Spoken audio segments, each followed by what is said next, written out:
ज्योतिष शास्त्र में हम कि ग्रहों के अध्ययन में हम पाते हैं कि सब ग्रहों का जड़ और चेतन इस पृथ्वी पे सभी पे एक समान असर पड़ता है। कुछ लोग मानते हैं कि नियति पूर्व निर्धारित है, वर्तमान का जीवन पूर्व में किए गए कर्मों का ही प्रतिफल है। जीवन मरण के चक्र से जब तक मुक्ति नहीं हो जाती, हम बार बार जन्म लेते हैं और अपने संचित कर्मों को भोगते हैं, और विधि विधान के इस सिस्टम को पैदा करने वाले महाकाल स्वयं इसे नहीं बदल सकते। एक मत कहता है कि कर्म फल तो अपरिवर्तनशील है, every reaction has its own reaction. बड़ा सिंपल सा सिद्धांत है। किंतु दूसरा मत कहता है कि ज्योतिष शास्त्र संभावनाओं को बताने वाला एक जरिया है। कुछ अशुभ ग्रहों की जो संभावनाएं हैं उन्हें क्षीण करने के लिए भी ज्योतिष में सूत्र सिद्धांत दिए गए हैं। तो हम वर्तमान को बेहतर बना सकते हैं, कुछ ज्योतिषीय उपाय करके हम जीवन को सुधार सकते हैं। ज्योतिष की प्रथम झलक ऋषि मुनियों द्वारा बताए गए अथर्ववेद में पाई जाती है। ज्योतिष को वेदांत भी माना गया है। हिंदू ज्योतिष में प्रथम मूलभूत सिद्धांत मुहूर्त को माना गया है। जीवन के महत्वपूर्ण कार्य अगर हम किसी विशेष शुभ मुहूर्त में करते हैं तो हमें अच्छे फलों की प्राप्ति हो सकती है। जैसे कि आज हम जीवन के जितने विशेष महत्वपूर्ण निर्णय हैं, चाहे मकान बनाना, बच्चा का नामकरण करना, मुंडन करना, गृह प्रवेश, विवाह, ऐसे जो जीवन के बहुत विशेष मुहूर्त है। इवन कि आज की मॉडर्न एज में तो गाड़ी खरीदना भी इसमें आता है, और भी कई लोग तो इतने ज़्यादा विश्वास करते हैं कि हर छोटी चीज़ के लिए भी वो अपने कंसल्टेंट एस्ट्रोलॉजर से एडवाइस लेते हैं और शुभ मुहूर्त निकलवा के उसी के अनुरूप ही अपने कार्य को अंजाम देते हैं।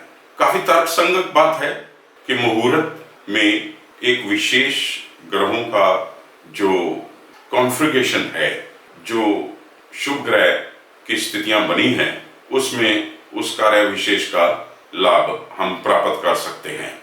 तो ये ज्योतिष का पहला मूलभूत सिद्धांत मुहूर्त ज्योतिष। दूसरा मूलभूत सिद्धांत जन्म कुंडली अनुसार जो ग्रह प्रतिकूल फल दे रहे हैं उन्हें अनुकूल बनाने के लिए जो उपाय करने चाहिए। जैसे कि मान लीजिए छठे और 8वें और 12वें घर के जो स्वामी हैं, ये हमेशा खराब फल ही देने वाले होते हैं। ये जहां बैठते हैं उस घर को भी खराब करते हैं, और जिस ग्रह के साथ बैठते हैं उस ग्रह की भी ऐसी तैसी कर देते हैं, हानि पहुंचाते हैं। कहने का मतलब, अब मंगल शनि जैसे पापी ग्रह हैं, क्रूर ग्रह हैं, ये अगर 8 या 12वें भाव में वक्री होकर बैठ जाएं और पापक्रांत हों तो आदमी का जीवन दूभर कर देते हैं। अपनी दशा अंतरदशा में ये किसी ना किसी रूप में प्रत्यंतर प्राण दशाएं तो सब ग्रहों की कुछ ना कुछ चलती ही रहती हैं जीवन में, तो जीवन उसका बड़ा कठिन हो जाता है।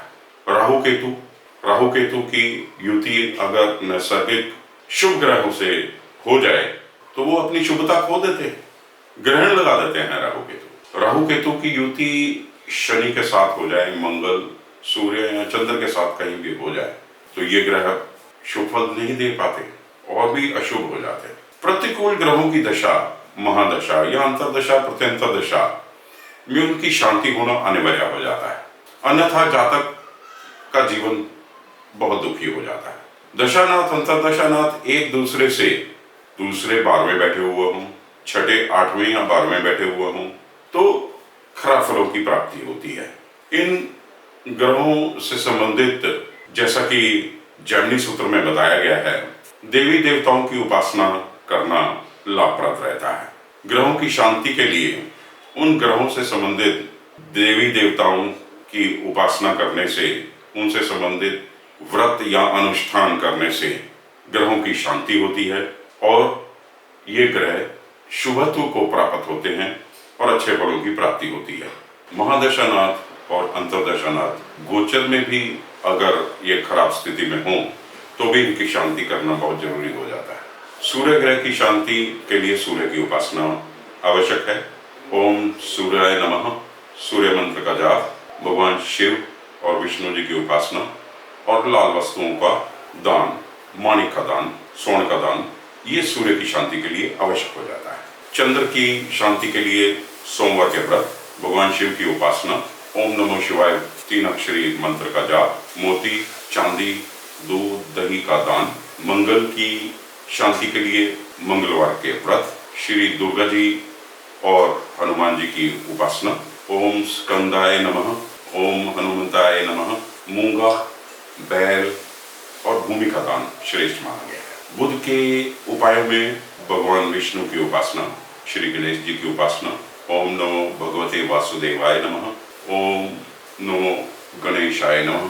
पन्ने का दान, हरी वस्तुओं का दान, इवन की हरी वनस्पति भी हम दान कर सकते हैं, गाय को चारा खिला सकते हैं, ये भी दानों में श्रेष्ठ माना गया है। बृहस्पति के उपाय, बृहस्पति की शांति के लिए भगवान विष्णु जी की उपासना, ओम नमो भगवते वासुदेवाय नमः।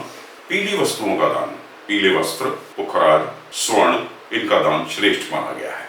शनि की शांति के लिए भगवान हनुमान जी का रुद्र अवतार, भगवान हनुमान जी का उपासना, इसके अलावा काली वस्तुओं का दान, नीलम, कंबल, काले तिल, भैंस आदि का दान श्रेष्ठ माना गया है। राहु की महादशा में दुर्गा माता के उपासना करनी चाहिए और शनि के अनुसार ही राहु भी काली वस्तुओं का दान दिया जाना चाहिए। नीलम तो नहीं, गोमेद, गोमेद रत्न और कंबल, काले तिल राहु की शांति के लिए दान किए जा सकते हैं। शुक्र की शांति के लिए मां संतोषी की उपासना, देवी लक्ष्मी मां को उपासना करना, ओम लक्ष्माय नमः, कुमारी कन्याओं का पूजन, वस्त्र का दान, श्रृंगार सामग्री का दान, ये सब उत्तम और श्रेष्ठ माने गए हैं। केतु की महादशा या कह लें केतु की शांति के लिए किए जाने वाले उपासनाओं में श्री गणेश जी की उपासना और लोहे का दान श्रेष्ठ माना गया है। दूसरे और 7वें भाव के स्वामी हमेशा मारक होते हैं, इनका रत्न नहीं पहनना चाहिए। किसी भी तरीके के उपायों में इनके रत्न पहनने से बचना चाहिए और इनके उपाय के रूप में इनसे संबंधित देवी देवताओं की उपासना सर्वश्रेष्ठ है। अगर मार्केश लगा हुआ है, कोई दशा महादशा ऐसी चल रही है, तो उस भाव से संबंधित देवी उपासना के अलावा साथ में गायत्री मंत्र 108 जाप जरूर होने चाहिए। किसी भी उपासना के लिए 108 बार एक माला का जाप अनिवार्य है।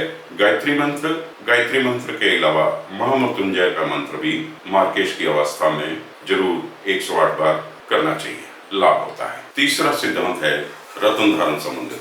हम देखते हैं कई लोगों अनावश्यक ही सारी उंगलियों में कुछ न कुछ धारण किए हुए रहते हैं और बहुत ही भाग्यवादी होते हैं, और जो है जब सभी ग्रहों को धारण कर लिया तो फिर कौन ग्रह का फल आपको पूरा मिल रहा है, अधूरा मिल रहा है। तो अनावश्यक रत्न पहनने से बचना चाहिए। योग कारक ग्रह संबंधित रत्न धारण किए जा सकते हैं, जैसे कि अजन्म धारण करने वाले रत्न। अजन्म धारण करने वाले रत्न हैं जो लगन से संबंधित है। लगन राशि, जन्म राशि और जन्म नक्षत्र से संबंधित जो ग्रह हैं उनसे संबंधित जो रत्न है वो आप धारण कर सकते हैं। समृद्धिदायक रत्न है लग्नेश के लाभेश, पंचमेश और नमेश, ये समृद्धिदायक माने गए हैं। और विद्या बुद्धि के लिए पंचमेश का रत्न, संतान सुख के लिए पंचमेश का रत्न, दुर्भाग्य नाश के लिए नवमेश का रत्न, भाग्य वृद्धि के लिए नवमेश का रत्न, लगन, पंचम और नवम, ये तीनों मिलके एक त्रिकोण बनाते हैं। इन तीनों से संबंधित अगर हम रत्न धारण करते हैं तो ये उन ग्रह से संबंधित एक कवच सा हमारे लिए तैयार कर देते हैं, जिसका हमें बहुत लाभ मिलता है। लगन से संबंधित रत्न धारण करने से रोग नाश होते हैं। व्यवसाय से संबंधित भी लोग रत्न धारण करते हैं, दशमेश का रत्न धारण करते हैं। आय से संबंधित रत्न धारण किया जा सकता है, किंतु आंखें बंद करके किसी भी रत्न को धारण नहीं करना चाहिए।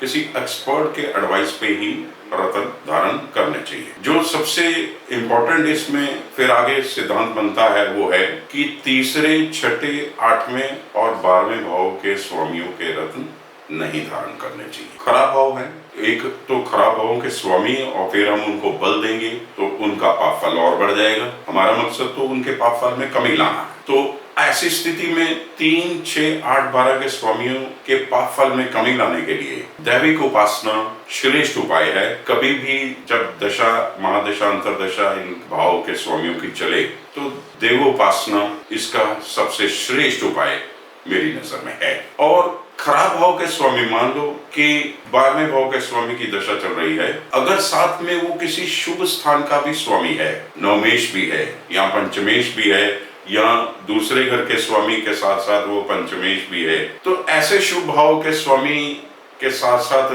अगर वो किसी खराब भाव का भी स्वामी है और किसी साथ में शुभ भाव का भी स्वामी है, तो ऐसी स्थिति में उनका रत्न धारण किया जा सकता है, किंतु जांच परख के साथ, बिना किसी एक्सपर्ट एडवाइस के मैं इसके लिए किसी को बिल्कुल भी नहीं रिकमेंड करूंगा। तो आज का विषय यही था, उपायों से संबंधित। फिर अगले विषय के लिए फिर दोबारा मिलेंगे। धन्यवाद, नमस्कार।